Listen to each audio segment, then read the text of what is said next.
হযরত মুসা আলাইহিস সালাতু ওয়াস সালামের জামানায় এক ব্যক্তি তওবা করত আবার গুনাহ করত। আল্লাহ তাআলা হযরত মুসা আলাইহিস সালাতু ওয়াস সালামকে বললেন, হে মুসা, ওই ব্যক্তিকে বলে দাও সে যদি আমার তওবা করে আবার তা ভঙ্গ করে আমি আল্লাহ রাব্বুল আলামিন কঠিন শাস্তি দিব। এই কথা বলার পর হযরত মুসা আলাইহিস সালাতু ওয়াস সালাম ওই পাপিষ্ঠ বান্দাকে বললেন, যদি আল্লাহ তাআলার কাছে তওবা করো আবার গুনাহ করো আল্লাহ তাআলা কঠিন শাস্তি দিবে। এই কথা শোনার পর ওই পাপিষ্ঠ বান্দা জঙ্গলে চলে গেলেন। কোথায় চলে গেলেন? জঙ্গলের মধ্যে চলে গিয়া আল্লাহ রাব্বুল আলামিনের কাছে দোয়া করে দিলেন, আল্লাহ শয়তানের দুকায় পুরে গুনাহ করে ফেললাম, 70-80 বছর করে আমি গুনাহ করতেছি, গুনাহ করে ফেললাম। ইয়া আল্লাহ তুমি আমার তামাম জীবনের সমস্ত গুনাহ মাফ করে দাও। এমন ভাবে যখন তওবা করতে শুরু করলেন আল্লাহ রাব্বুল আলামিন তার তওবাকে কবুল করে নেন। বলেন না সুবহানাল্লাহ। এই জন্য গুনাহ হয়ে গেছে আল্লাহ তাআলার কাছে তওবা করবেন, আল্লাহ রাব্বুল আলামিন তোমাদের সমস্ত গুনাহ আল্লাহ তাআলা মাফ করে দেন। বলেন না সুবহানাল্লাহ।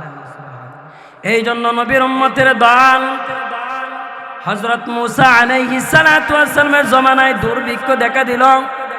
হযরত মুসা আলাইহিস সালাতু ওয়াস সালামের কওমের লোকেরা হযরত মুসা আলাইহিস সালাতু ওয়াস সালামের কাছে গেলেন, গিয়ে বলেন, হে মুসা,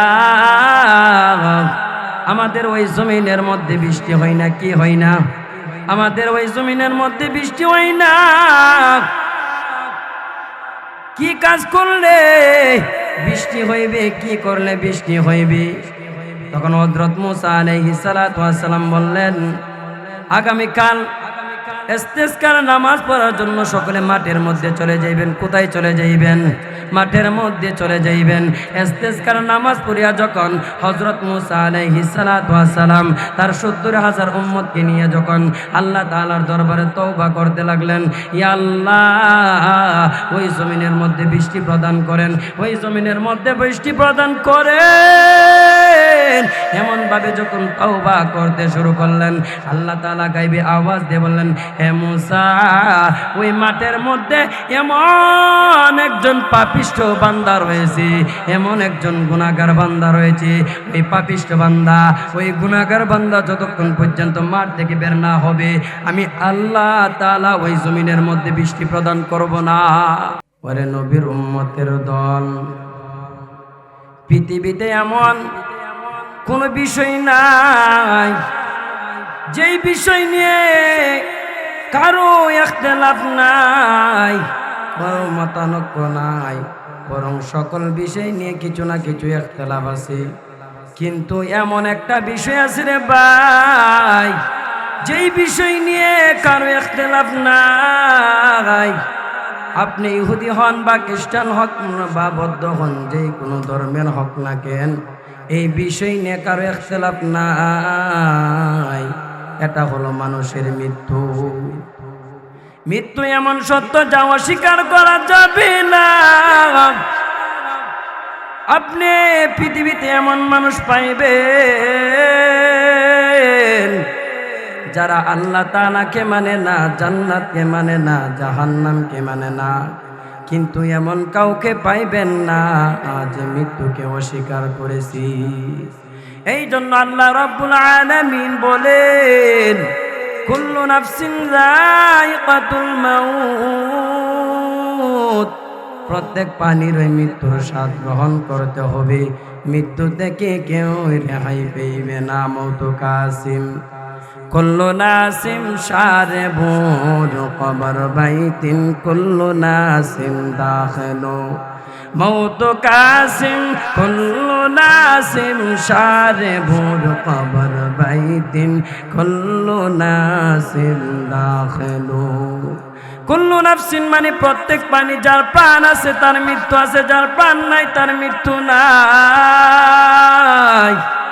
চাই সে মানব হক, চাই সে দানব হক, চাই সে নেককার হক, চাই সে বদকার হক, চাই সে আবদাল হক, চাই সে কুতুব হক, চাই সে নবী হক, সকলের মৃত্যুবরণ করতে হবে রে ভাই। সমস্ত ফেরেশতার মৃত্যু হয়ে যাইবে, হযরত আজরাইলের মৃত্যু হয়ে যাইবে, হযরত মিকাইলের মৃত্যু হয়ে যাইবে, সমস্ত ফেরেশতার মৃত্যু হয়ে যাইবে। এমন একটা সময় আসবে রে ভাই, মৃত্যু হয়ে যাইবে। এই জন্য যুবক, এই দুনিয়া টাকার জায়গা না। আরে নবীর উম্মতের দল, শুধু থাকবে আমার আল্লাহ, আমার কোনো কথা না। সূরা আর রহমানের মধ্যে বলেন, কুল্লু মান আলাইহা ফান ওয়া ইয়াবকা ওয়াজহু রাব্বিকা যুল জালালি ওয়াল ইকরাম। সব কিছু ধ্বংস হয়ে যাবে রে ভাই। বাড়ি দেখতেছো, গাড়ি দেখতেছো, সব কিছু ধ্বংস হয়ে যাইবে, কিন্তু একমাত্র বেঁচে থাকবেন আমার আল্লাহ। ওরে নবীর উম্মতের দল, ওরে নবীর আশিকের দল, মরণ থেকে পালাইতে পারবা না, বাঁচতেও পারবা না। আমার কোনো কথা নাই। আল্লাহ রাব্বুল আলামিন সূরা নিসার মধ্যে বলেন, আইনা মা তাকুনু ইউদরিকুমুল মাউতু ওয়ালাউ কুনতুম ফি বুরুজিম মুশাইয়াদা। তোমরা যেখানে অবস্থান করো না কেন, মৃত্যু কিন্তু তোমাদেরকে পাকড়াও করবে। মৃত্যুর হাত থেকে কেউ রেহাই পাইবা না। মরণ থেকে যতই পালাও, মরণ তোমায় নিবে গিরি। যদিও আকাশ পানে লোকাও, সে তাই লাগে সিঁড়ি। নদী পথে নৌকা চালাও হে মাঝি ভাই, বেলা ডুবার আগে আগে উফার আমি বুঝতে চাই। ডুবে গেলে বেলারে আর উঠে না, ভেঙে গেলে মেলারে আর জমে না। ওরে নবীর উম্মতের দল, এই দুনিয়া তো থাকার জায়গা না। এই দুনিয়া ছেড়ে একদিন চলে যাইবা। কোনো ক্ষমতার দ্বারা বাঁচতে পারবা না, কোনো দাফনের দ্বারা বাঁচতে পারবা না, মৃত্যুর হাত থেকে রেহাই পাইবা না। যদি ক্ষমতার দ্বারা যদি বাঁচতে পারতো, তাহলে নমরুদ বাঁচতে পারতো, কারণও বাঁচতে পারতো, কিন্তু বোঝা যায় ক্ষমতার দ্বারা বাঁচতে পারে না। হযরত সুলাইমান আলাইহিস সালাতু ওয়াস সালাম, তিনি গোটা পৃথিবী রাজত্ব করলেন, কিন্তু ক্ষমতা থাকার পরও তিনি বাঁচতে পারলেন না। এর দ্বারা বোঝা যায় ক্ষমতা হোক বা না হোক, একদিন আল্লাহ তাআলার কাছে যাইতে হবে রে ভাই। এই দুনিয়া তো ছেড়ে একদিন চলে যাইবা, কি নিয়ে কবরে যাইবা? আল্লাহর সামনে জবাব দিতে হবে। ওরে যুবক, আল্লাহ রাব্বুল আলামিন তোমাকে 70 বছর হায়াত দিল, 50 বছর হায়াত দিল। ওই 50 বছরের ভিতরে বান্দা তুমি কি করলা? তুমি কি করলা? কতটুকু নেক আমল করবা? কতটুকু নেক আমল করলা? আল্লাহ তাআলার কাছে জবাবদিহি করতে হবে। কোন সময় যে মরণ আসিয়া যায় কারো জানা নাই। এই জন্য মৃত্যুবরণ করার আগে আগে কবরের সামানগুলা তৈরি করে নাও। আমার মরণ আসিবে কখন কেউ তা জানে না। আমাদের মরণ কোন সময় আসবে কে জানে?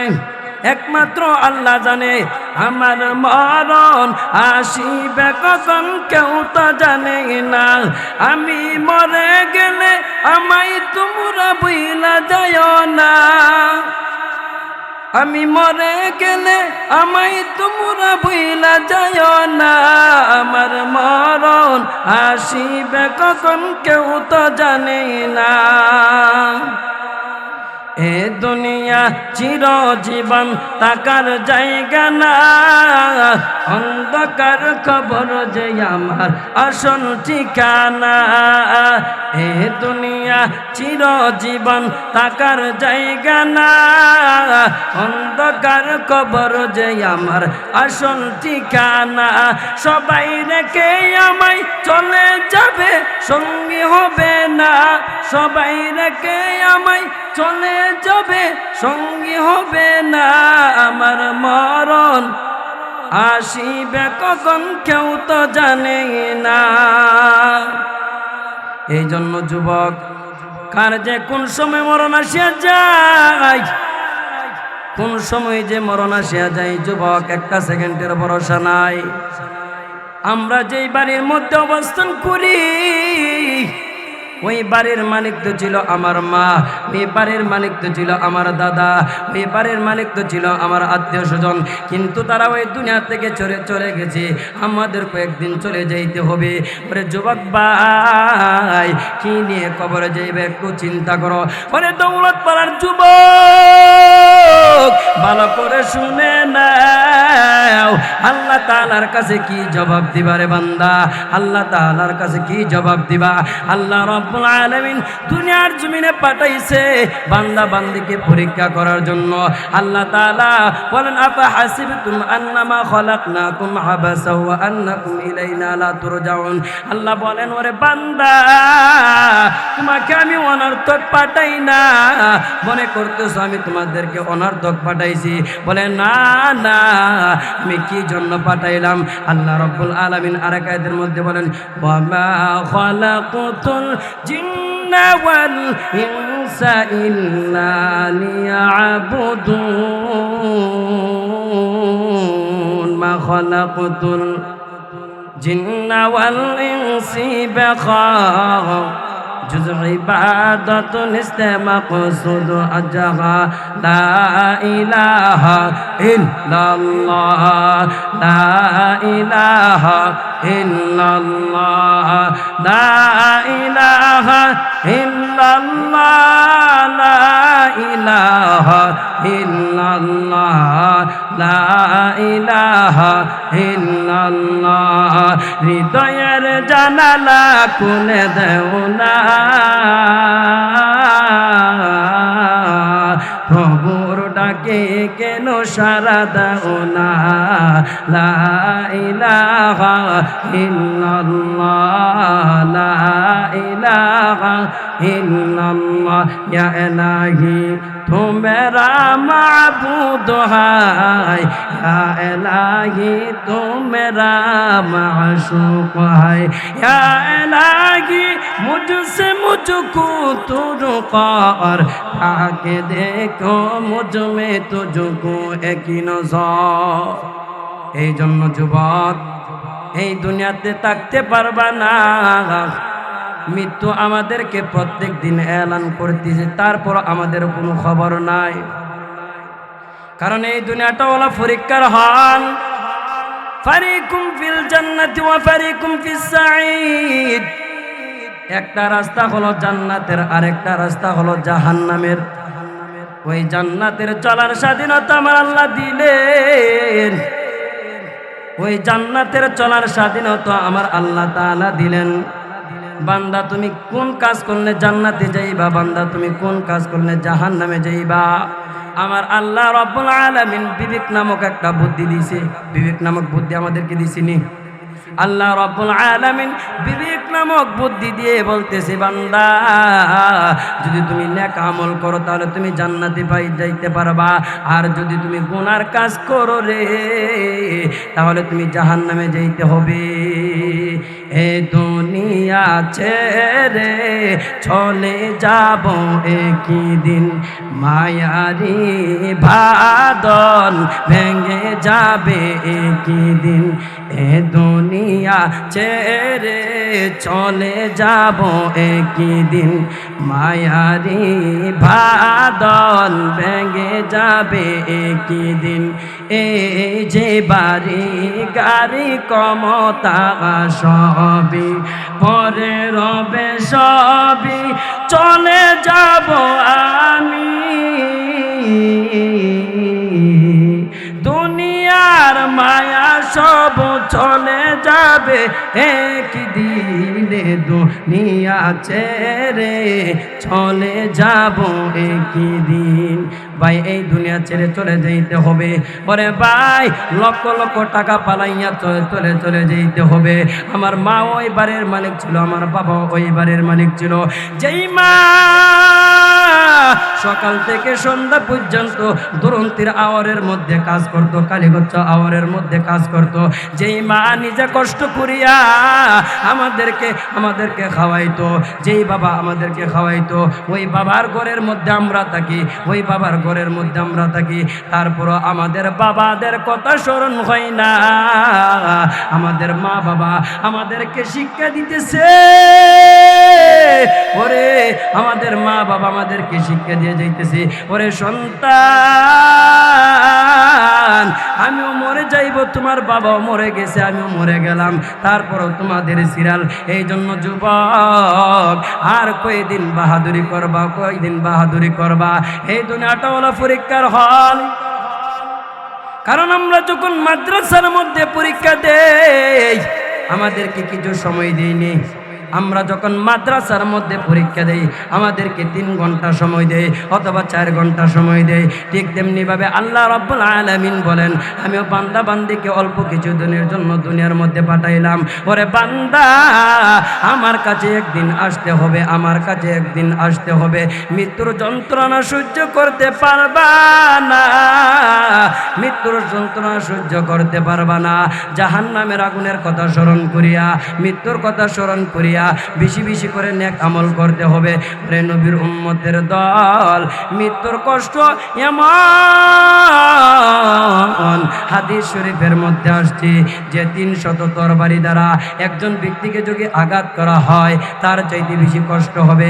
আরেক বর্ণনার মধ্যে আসছে 300 তরবারি যদি কাটা হয় তার চাইতে মৃত্যুর কষ্ট বেশি হইবে, মৃত্যুর কষ্ট এমন হইবে। আল্লাহ রাসূল সাল্লাল্লাহু আলাইহি সাল্লাম হাদিস শরীফের মধ্যে বলেন, একটা মরা একটা বকরির বাচ্চা জীবিত, ওই বকরির বাচ্চাকে যদি চামড়াটা আলাদা করে ফেলে ওই বকরির বাচ্চার মনে আরাম লাগবে, আরাম লাগবে, তার চাইতে বেশি কষ্ট হবে মৃত্যুর সময়। মৃত্যুর যন্ত্রণা এত কঠিন সইতে যে পারিব না, কবরের আযাব এত কঠিন সইতে যে পারিব না। মসজিদের ওই পালকি কানা আসবে সবার দ্বার সবার জানা, মসজিদের ওই পালকি কানা আসবে সবার দ্বার সবার জানা। গোসল শেষে সাদা কাপড়ে বিদায় দিবে সব জানা, গোসল শেষে সাদা কাপড়ে বিদায় দিবে সব জানা। লা ইলাহা ইল্লাল্লাহ, লা ইলাহা,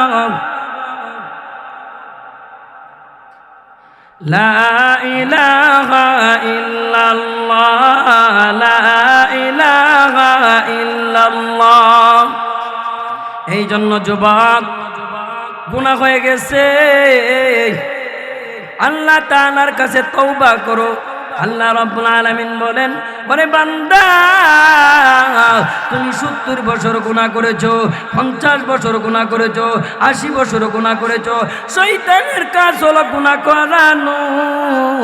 আর আমার কাছে যখন কোনো বান্দা গুনার প্রতি লজ্জিত হইয়া অনুতপ্ত হইয়া যখন কোনো বান্দা আমার কাছে তওবা করে, আমি আল্লাহ ওই বান্দার তাম জীবনের সমস্ত গুনাহ আমি আল্লাহ মাফ করে দেই। বলেন না সুবহানাল্লাহ। আমাদের গুনাহ হইছিনি, আমরা যখন গুনাহ করি, গুনাহ করতে করতে করতে করতে আমাদের অন্তরের মধ্যে কয়লার মতো একটা দাগ পড়ে যায়। ওই দাগটা কিভাবে দূর করা হয়? ওই দাগটা হলো জিকিরের মাধ্যমে দূর করবেন। শুধু তাই নয়, আল্লাহ বলেন, ওরে বান্দা যতই গুনাহ করেছো মৃত্যুর আগ মুহূর্তে যদি কোনো বান্দা আল্লাহ তাআলার কাছে তওবা করে, আল্লাহ রাব্বুল আলামিন তার তওবাকে কবুল করে নেয়। বলেন না সুবহানাল্লাহ। তওবা করে আবার তওবা ভাঙ্গিলাম, তওবা করে আবার তওবা ভাঙ্গিলাম, অবশেষে কাটি তওবা করিলাম। আমাদের গুনাহ হইছিনি, আল্লাহ রাব্বুল আলামিন বলে, ওরে বান্দা, তোমার গুনাহ হয়ে গেছে। তুমি গভীর রজনীতে তাহাজ্জুদের নামাজে দাঁড়াইয়া নামাজ পড়িয়া যখন আমার কাছে যখন তওবা করবা, দুইটা চোখের অশ্রু ছেড়ে দিবা, আমি আল্লাহ 70-80 বছরের গুনাহ মাফ করে দেব। বলেন না সুবহানাল্লাহ। হযরত মুসা আলাইহিস সালাতু ওয়াস সালামের জামানায় এক ব্যক্তি তওবা করত আবার গুনাহ করত। আল্লাহ তাআলা হযরত মুসা আলাইহিস সালাতু ওয়াস সালামকে বললেন, হে মুসা, ওই ব্যক্তিকে বলে দাও, সে যদি আমার তওবা করে আবার তা ভঙ্গ করে, আমি আল্লাহ রাব্বুল আলামিন কঠিন শাস্তি দিব। এই কথা বলার পর হযরত মুসা আলাইহিস সালাতু ওয়াস সালাম ওই পাপিষ্ঠ বান্দাকে বললেন, যদি আল্লাহ তাআলার কাছে তওবা করো আবার গুনাহ করো, আল্লাহ তাআলা কঠিন শাস্তি দিবে। এই কথা শোনার পর ওই পাপিষ্ঠ বান্দা জঙ্গলে চলে গেলেন। কোথায় চলে গেলেন? জঙ্গলের মধ্যে চলে গিয়া আল্লাহ রাব্বুল আলামিনের কাছে দোয়া করে দিলেন, আল্লাহ, শয়তানের দুকায় পুরিয়া গুনাহ করে ফেললাম, 70-80 বছর করে আমি গুনাহ করতেছি, গুনাহ করে ফেললাম।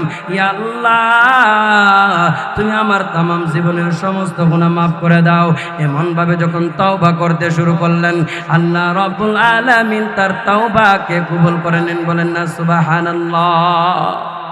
এই জন্য গুনাহ হয়ে গেছে, আল্লাহ তাআলার কাছে তওবা করবেন, আল্লাহ রাব্বুল আলামিন তোমাদের সমস্ত গুনাহ আল্লাহ তাআলা মাফ করে দেন। বলেন না সুবহানাল্লাহ।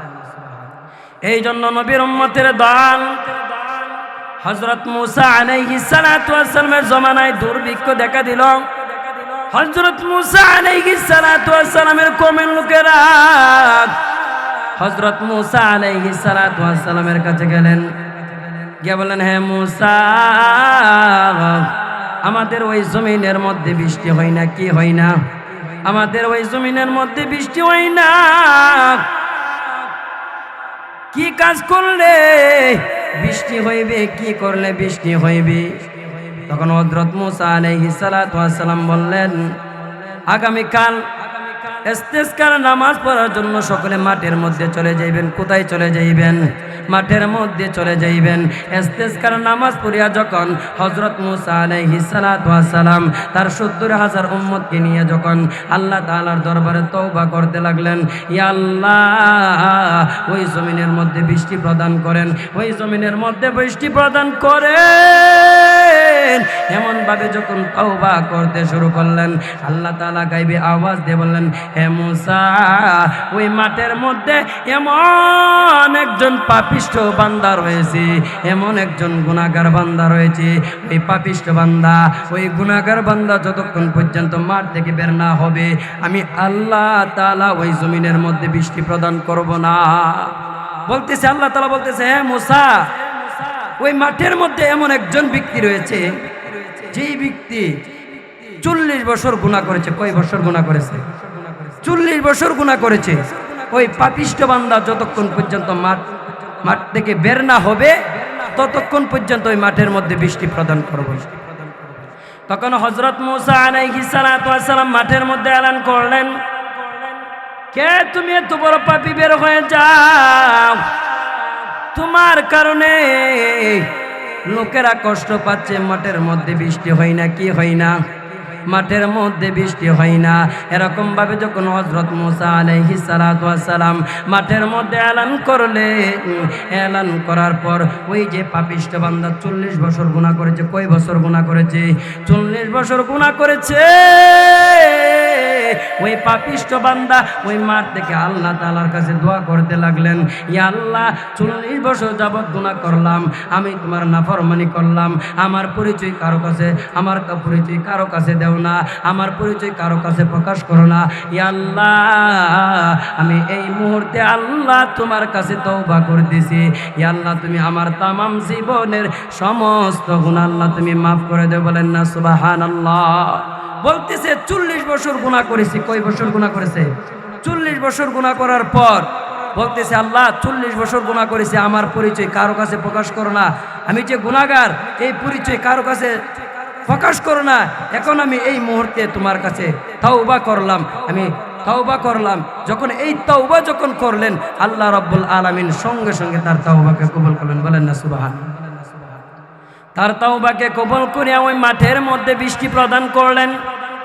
তখন হযরত মুসা আলাইহিস সালাতু ওয়াস সালাম বললেন, হে আল্লাহ, এই মাঠ থেকে তো কেউ বের হয় না, কিভাবে বৃষ্টি হইল?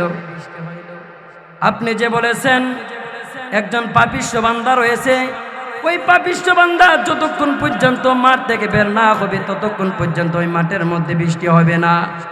এখন তো দেখা যায় মাঠ থেকে কেউ বের হয় না, কিভাবে বৃষ্টি হইল, কিভাবে বৃষ্টি হইল?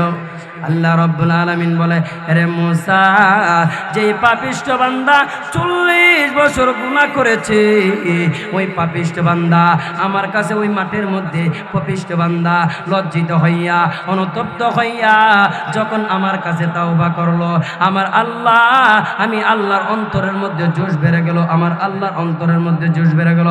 আমি আল্লাহ খুশি হইয়া ওই বান্দার তামাম জীবনের সমস্ত গুনাহ মাফ করে দিয়া সঙ্গে সঙ্গে বৃষ্টি প্রদান করলাম। বলেন না সুবহানাল্লাহ। তখন হযরত মুসা আলাইহিস সালাতু ওয়াস সালাম বললেন, হে আল্লাহ, ওই লোকটাকে আমি চিনতে চাই। কোন লোকটাকে চিনতে চাই? যে লোকটা 40 বছর গুনাহ করেছে, ওই লোকটাকে কে চিনতে চাই? মুসা চিনতে চাই। যে 40 বছর গুনাহ করেছে ওই লোকটাকে আমি চিনতে চাই। আল্লাহ তাআলা বললেন, ওরে মুসা, আমি আমার বান্দা বান্দির গীবত করতে নিষেধ করেছি, আর আমি মহান আল্লাহ হইয়া, আমি মহান স্রষ্টা হইয়া আমি আমার বান্দার গীবত কিভাবে করব? আমি তো আমার বান্দার গীবত কিভাবে করব? এই জন্য নবীর উম্মতের দল এই ঘটনা থেকে এটাই বুঝাইতে চাইতেছে, 40 বছর গুনাহ করবা, 50 বছর গুনাহ করবা, গুনাহ করার পর যখন আমার আল্লাহ তাআলার কাছে যখন তাওবা করবা, আমার আল্লাহ রব্বুল আলামিন তোমার তাওবাকে কবুল করে নিবি। এই জন্য নবীর উম্মতের দল ভালো করে শুনে নাও, মৃত্যুর কষ্ট এমন কষ্ট, যখন পাপিষ্ঠ বান্দাকে যখন কবরে রাখা হয়, পাপিষ্ঠ বলতে গুনাহগার বান্দাকে যখন কবরে রাখা হয়, তখন আযাবের ফেরেশতা আসে। যেই ফেরেশতা অন্ধ, কানেও শুনে না, চোখেও দেখে না, এরকম ফেরেশতা আসিয়া ওই মুর্দার ব্যক্তিকে মারতে থাকে। যেই বান্দা গুনাহ করেছে, যেই বান্দা গুনাহ করে দুনিয়া থেকে বিদায় হয়ে গেছে, ওই বান্দাকে ওই যে অন্ধ ফেরেশতা তাকে মারতে থাকে। যেই ফেরেশতা তখন ওই পাপিষ্ঠ বান্দা চিল্লানি করতে শুরু করে, কান্না করতে শুরু করে। তখন যেই ফেরেশতা অন্ধ, ওই ফেরেশতার কিন্তু মায়া লাগে না, কারণ তার শুনবে কানে? বলে শুনবে না। যদি শুনে, আল্লাহ তাআলা এমন একটা ফেরেশতা দিয়েছে, যে ফেরেশতা অন্ধ। যদি এই ফেরেশতা অন্ধ না হইতো, যদি কানে না দেখতো, যদি কানে না শুনতো, এই রকম ফেরেশতাকে আল্লাহ তাআলা পাপিষ্ঠ বান্দাকে শাস্তি দেওয়ার জন্য নিয়োজিত করেছে। এই জন্য নবীর উম্মতের দল হযরত ইব্রাহিম আলাইহিস সালাতু ওয়াস সালামকে, হযরত ইব্রাহিম আলাইহিস সালাতু ওয়াস সালাম হযরত আজরাইল আলাইহিস সালাতু ওয়াস সালামকে বললেন, হে আজরাইল ভাই, তুমি যে পাপিষ্ঠ বান্দার জানটা কবজ করো, কিভাবে কবজ করো আমাকে একটু দেখাও। ইব্রাহিম আলাইহিস সালাতু ওয়াস সালাম যখন হযরত আজরাইল আলাইহিস সালাতু ওয়াস সালামকে এই কথা বলার পর, আজরাইল বললেন, হে ইব্রাহিম ভাই, আমি যে ভয়ঙ্কর আকার আকৃতিতে যে বৎকারের মৃত্যু কবজ করি, জানটা কবজ করি, তুমি দেখে ঠিক থাকতে পারবা না। হযরত ইব্রাহিম আলাইহিস সালাতু ওয়াস সালাম বললেন, হে আজরাইল ভাই, আমি ঠিক থাকতে পারবো কি পারবো? আমি ঠিক থাকতে পারবো। তখন আজরাইল বললে, তুমি সামনের দিকে তাকাও। হযরত ইব্রাহিম আলাইহিস সালাতু ওয়াস সালাম যখন সামনের দিকে তাকাইলেন, হযরত আজরাইল আলাইহিস সালাতু ওয়াস সালাম ভয়ঙ্কর রূপ ধারণ করলেন। কি রূপ ধারণ করলেন? ভয়ঙ্কর রূপ ধারণ করলেন। যেইভাবে পাপিষ্ঠ বান্দার রূহটা কবজ করে বের করে এইরকম ভয়ঙ্কর চেহারা স্বরূপ দেখাইলেন। তখন ইব্রাহিম আলাইহিস সালাতু ওয়াস সালামকে বললেন, ওরে ইব্রাহিম, এবার তুমি আমার দিকে তাকাও। আজরাইল কি বলতেছে, এবার আমার দিকে তাকাও। আজরাইলের দিকে ইব্রাহিম আলাইহিস সালাতু ওয়াস সালাম তাকাইয়া দেখে এমন ভয়ঙ্কর চেহারা দেখিয়া ইব্রাহিম আলাইহিস সালাতু ওয়াস সালাম বেহুশ হয়ে গেলেন।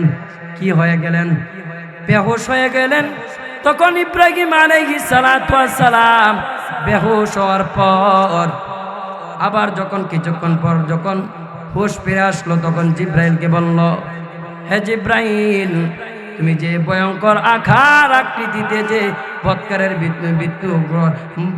যে মৃত্যু হয়, যে জানতা কবজ করো, এইরকম যদি ভাবে যদি কোনো বান্দার বৎকারের মৃত্যু যদি এইরকম ভাবে যদি করো রে, তার জন্য এটাই হলো মুসিবত। এই জন্য বৎকার গুনাহগার পাপিষ্ট হয়ে যেই বান্দা কবরে যায়, উপায় থাকবে না, উপায় থাকবে না। এই জন্য নবীর উম্মতের দান, ওই বাড়ির মালিক আমার বাবা ছিল, আমার মা ছিল, আমার বাবাও তো নাই, আমার মাও তো নাই, কিন্তু প্রত্যেক দিন মৃত্যু আমাদেরকে এলান করতেছি। মৃত্যু বলতেছি আমি বড় সম্পদওয়ালাকে কবরে নিয়ে যাই। মৃত্যু বলতেছে আমি ভাইকে ভাই থেকে পৃথক করে দেই, বন্ধু থেকে বন্ধু থেকে পৃথক করে দেই। মৃত্যু বলতেছে আমি স্ত্রী থেকে স্বামীকে পৃথক করে দেই, সুখের সংসার ভেঙে তছনছ করে দেয়। এইরকম ভাবে মৃত্যু আমাদেরকে প্রত্যেক দিন এলান করতেছি। তারপর আমরা পরকালের কথা স্মরণ করি না। আল্লাহ তাআলার কাছে কি জবাব দিব? পাপিষ্ঠ বান্দা যখন আল্লাহ তাআলার সামনে দাঁড়াইবে, আল্লাহর সামনে দাঁড়াইয়া বান্দা কি জবাব দিবা, কি জবাব দিবা? এই জন্য যুবক ভালো করে শুনে নাও, যখন পাপিষ্ঠ বান্দার নিকট, যখন পাপিষ্ঠ বান্দা যখন কবরের মধ্যে যায়, তার কাছে ফেরেশতা আছে। দুইজন ফেরেশতা আসিয়া তাকে প্রশ্ন করে, মার রব্বুকা ওমান দীনুকা ওমান নাবিয়ুকা, ধর্মের পরিচয় দাও, রবের পরিচয় দাও, নবীর পরিচয় দাও। তখন ওই পাপিষ্ঠ বান্দা বলে, লা আদ্রি, আমি কিছু জানি না, আমি কিছু জানি না। ওই পাপিষ্ঠ বান্দা, ওই গুনাহগার বান্দা বলে জানি না। এই জন্য যুবক, গুনাহ নিয়ে যদি কবরে যাও, উপায় থাকবে না, উপায় থাকবে না। ওরে নবীর উম্মতের দল, আমার মা বাবারা, আমার বাবারা, আমার সন্তানেরা, ভাই ভালো করে শুনে নাও, গুনাহগার হয়ে কবরে যায় না, গুনাহগার হয়ে কবরে যাইও না। জাহান্নামের আগুন সহ্য করতে পারবা না, দুনিয়ার সাধারণ আগুন সহ্য করতে পারি না, কিন্তু জাহান্নামের আগুন কিভাবে সহ্য করব? এই জন্য নবীর উম্মতের দল, দুনিয়ার সাধারণ একটা আগুন যখন গায়ের মধ্যে লেগে যায়, আমরা ডাক্তারের কাছে দৌড় দেই। কোথায় দৌড় দেয়? যখন ডাক্তারের কাছে দৌড় দেয়। আর জাহান্নামের আগুন যখন গায়ের মধ্যে লেগে যায়, তাহলে ভাই উপায় থাকবে না, উপায় থাকবে না। এই জন্য কবর বলতেছে আমি একটা ঘর, কবর বলতেছে আমি হলাম পোকামাকড়ের ঘর, আমি হলাম সাপ বিচ্ছুর ঘর। কবর কি বলতেছে আমাদেরকে? কবর কি বলতেছে? কবর বলতেছে আমি হলাম সাপ বিচ্ছুর ঘর, আমি হলাম পোকামাকড়ের ঘর, আমি হলাম পোকামাকড়ের ঘর, আমি হলাম মাটির ঘর, যেই ঘরের মধ্যে নাই কোনো বাতি, যেই ঘরের মধ্যে নাই কোনো সাথী। এমন ঘরের মধ্যে যাইবা, দুনিয়ার মধ্যে ঠান্ডা লেগে গেলে কম্বল দেন, দুনিয়ার মধ্যে ঠান্ডা লেগে গেলে গায়ের মধ্যে কম্বল দেন, লেপ দেন, কিন্তু অন্ধকার কবরে বান্দা গিয়ে কি করবা?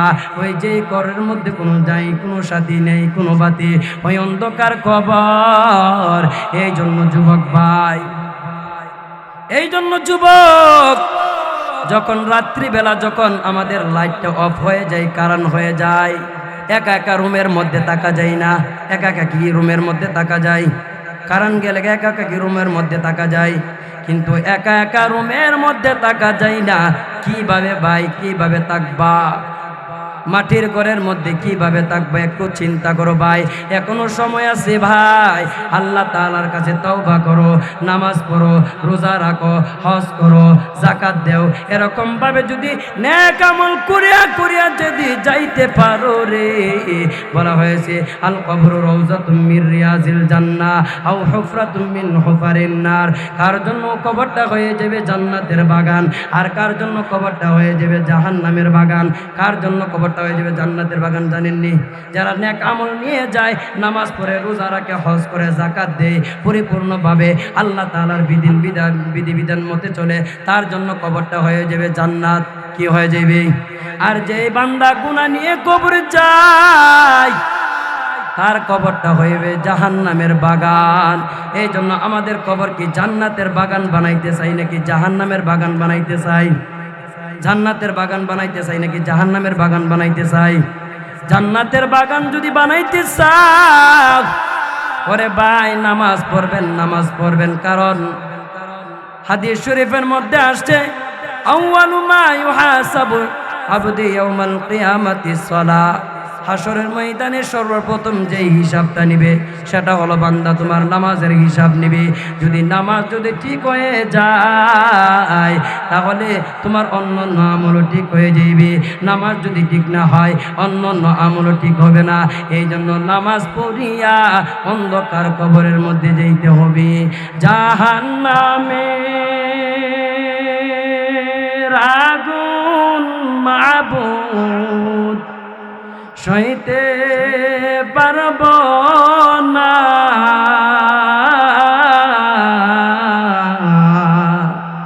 দুনিয়াতে নৌকান্দায়া আখেরে কান্দায় না, দুনিয়াতে নৌকান্দায়া আখেরে কান্দায় না। মুনকার নাকি ফেরেশতা এসে সুয়াল করবে পাশে বসে, সঠিক জবাব না পাইলে উপায় থাকবে না। এই জন্য যুবক, আল্লাহ রাব্বুল আলামিন বলেন কুল্লু নাফসিন যায়িকাতুল মউত, প্রত্যেক প্রাণীর মৃত্যু স্বাদ গ্রহণ করতে হবে। আর আল্লাহ রাসূল সাল্লাল্লাহু আলাইহি ওয়াসাল্লাম হাদিস শরীফের মধ্যে বলেন, আবু হুরায়রা রাদিয়াল্লাহু তাআলা হাদিস, আল্লাহ রাসূল সাল্লাল্লাহু আলাইহি ওয়াসাল্লাম বলেন, তোমরা বেশি বেশি মৃত্যুকে স্মরণ করো। আমরা বেশি বেশি করে মৃত্যুকে স্মরণ করব। ভাই এই দুনিয়া ছেড়ে একদিন চলে যাইতে হবে। ভাই আমার সঙ্গে আমার সন্তানও যাইবে না, আমার সঙ্গে আমার মাও যাইবে না, আমার সঙ্গে আমার বন্ধু বান্ধবও যাইবে না, আমার একা একা যাইতে হবে। যেই বন্ধুকে নিয়ে কালীগঞ্জ বাজারের মধ্যে হাঁটাচলা করতেন, যেই বন্ধুকে নিয়ে ঘোরাফেরা করতেন, এই বন্ধু আপনার জন্য কমপক্ষে বেশি হলে 1 মাস অথবা 2 মাস কান্না করবে, কিন্তু আপনার সঙ্গে যাইবে না। আপনার সঙ্গে যাবে নেক আমল। এই জন্য দুনিয়া হলো নেক আমল কামাই করার জায়গা। কি দুনিয়া? কি নেক আমল কামাই করার জায়গা। এই জন্য আমরা দুনিয়ার মধ্যে নেক আমল কামাই করব। আল্লাহ বলেন এই দুনিয়ার দাম আমার কাছে মশার দানা পরিমাণও দাম নাই। আল্লাহ তাআলার কাছে এই দুনিয়ার দাম মশার দানা পরিমাণও দাম নাই। তারপর আল্লাহ বলতেছে মশার দানা পরিমাণ দাম নাই আমার কাছে এই দুনিয়া। তারপরে এই দুনিয়া নিয়ে ভাইকে ভাই নিয়ে হত্যা করতেছে। ভাইরে ভাই দেখতে পারে না, মাকে সন্তান দেখতে পারে না, সম্পদ নিয়ে নিয়ে ঝগড়া করে, অথচ এই দুনিয়ার কোনো দাম নাই। অথচ এই দুনিয়া হলো ক্ষণস্থায়ী দুনিয়া, কিছু দিনের জন্য আসছি। চিরস্থায়ী দুনিয়া যেই কবর, এই কবরের জন্য আমরা কি করছি একটু চিন্তা করার দরকার। এই জন্য যতক্ষণ আলোচনা করা হয়েছে, সর্বপ্রথম আমাকে এবং আপনাদের সকলকে বেশি বেশি করে মৃত্যুর কথা স্মরণ করিয়া, জাহান্নামের কথা স্মরণ করিয়া, নামাজ, রোজা, হজ, যাকাত এবং আল্লাহ তাআলার বিধিবিধান পুঙ্খানুপুঙ্খানুভাবে পালন করিয়া যেন আমরা অন্ধকার কবরের মধ্যে যাইতে পারি। ওয়া আখির দাওয়ানা আনিল হামদুলিল্লাহি রাব্বিল আলামিন। আসসালামু আলাইকুম ওয়া রাহমাতুল্লাহি ওয়া বারাকাতুহু।